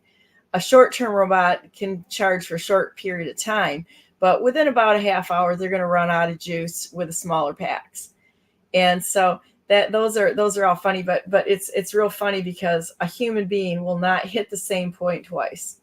Well, there's a way around the battery pack. I mean, if you know where the speaker's standing, you can set up. Yeah.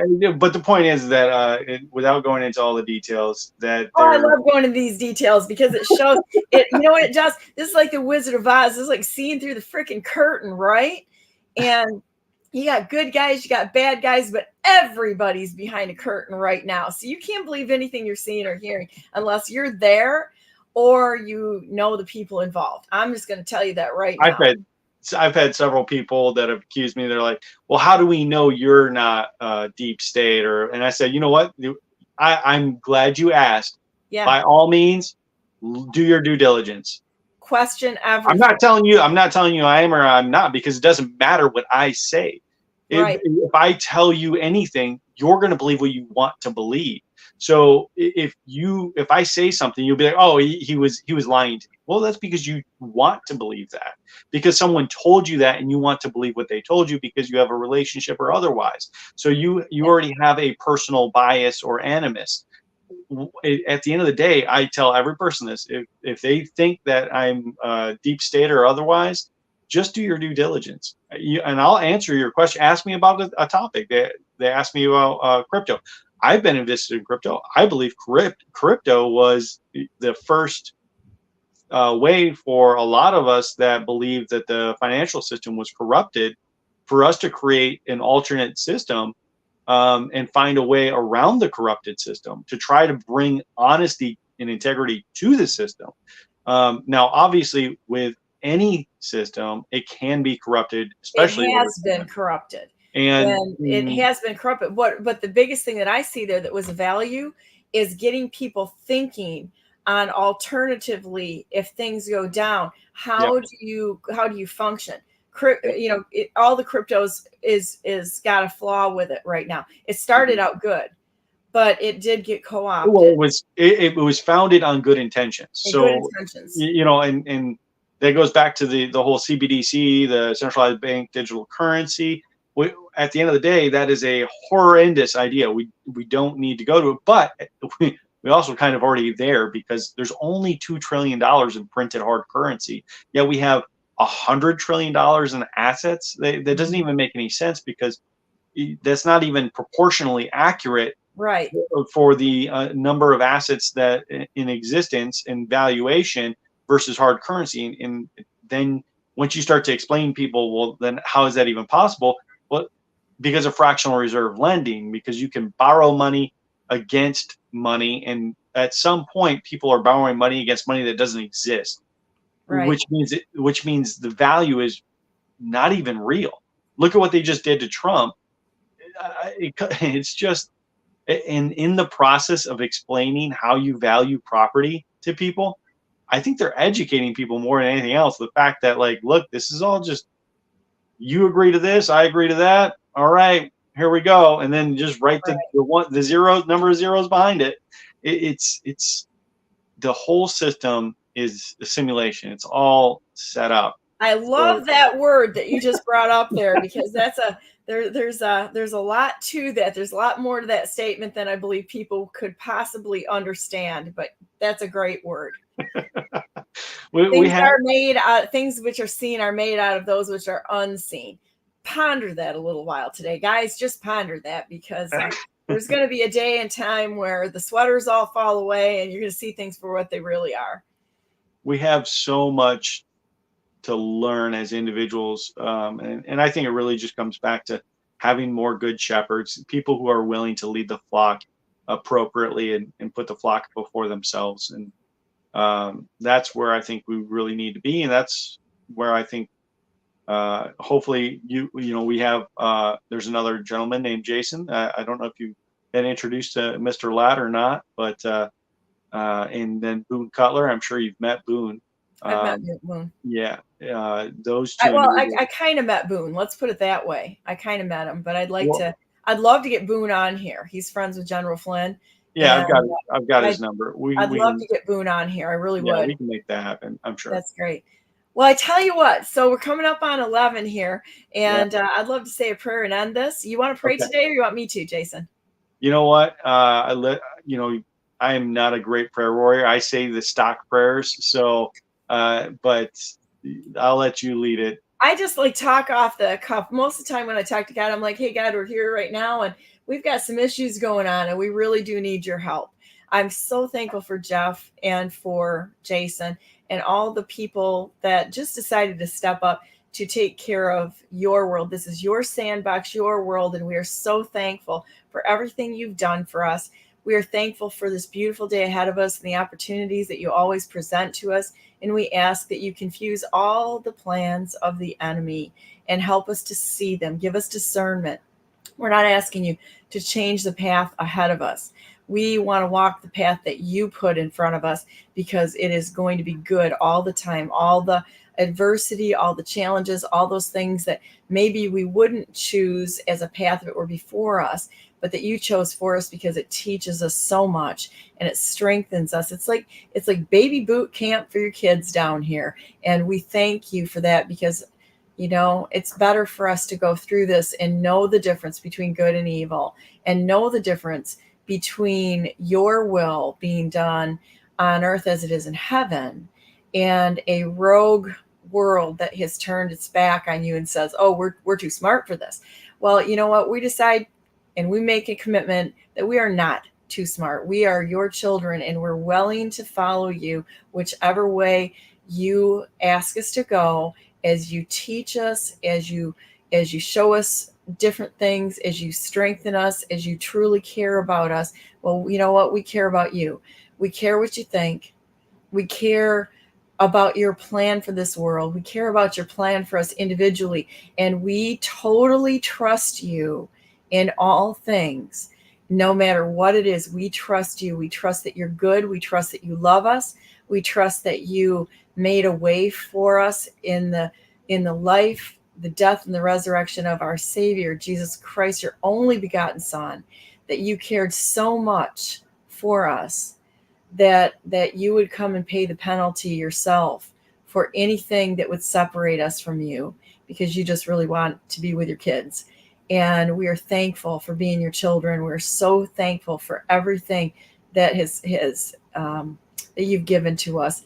And we're even thankful for the challenges. Thank you so much for each and every person that's listening. We ask that you would give them the ability to see the world with your eyes, through your lens, that we would see the opportunities in front of us to serve, that we would do the right thing in all situations, that we would stand true, and it would be because of your strength upholding us, and your discernment and your guidance that lead us as we walk through this life. Thank you so much for being a great friend to us. We want to be a friend to you, and we love you so very much. In Jesus Christ's precious name we pray. Amen. In Jesus' name, amen. There you go. Thank you. So with that said, here you go. So vote for Jason, okay? Vote for him. And I'm actually still collecting signatures too. So if anybody wants to sign the ballot petition for ballot access, reach out to me on the volunteer form, and I will make or accommodate getting a petition to your door or a petition signer to come by and meet with you to add your signature to the petition. Litmus test right there. If they're coming there, and like one of my friends had said, what do you think about Brandenburg? They'll crumble like a little snowflakes they are. So yeah, make sure somebody comes to you and wants a petition signed. Make sure that who you're signing, because they can negate your signature. Yes, and that goes back to what I was saying earlier about them going around, and at the events they were they did it to me. They were doing the same thing, and so I don't want to show all my cards, but I'm aware of what's going on. So yeah, and these people that are doing it with foreknowledge, that's fraud. That is absolutely fraud. Don't get yourself caught up in that. Okay. So, but with that said, go to BrandenburgForGovernor.com, because I'm the best non-conceder who has ever not conceded in the history of the United States. And I would love to have a discussion with the rightful president of the United States, President Donald J. Trump, about that. And in the meantime, God bless you. God bless all those whom you love, and God bless America. Make it a great day. Starts here, here, and here. You gotta go forward with bravery. Get your mind prepared, because things that we think are always going to be the way that they are, or even are what we think they are, may not be so. So you have to put your trust in God and realize that He is the only thing that never changes. And if things change around us, maybe even radically, bring it. What do we got to be afraid?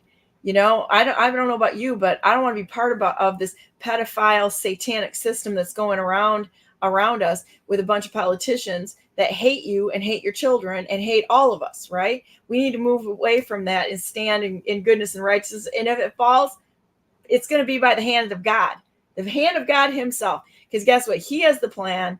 Trust the plan. The plan is God's plan. So have a great day, and I will see y'all tomorrow with Tater Tuesday and the lawful defense of yourself through the Constitution and law, and real history with Courtney Turner. So stand with it. Go ahead.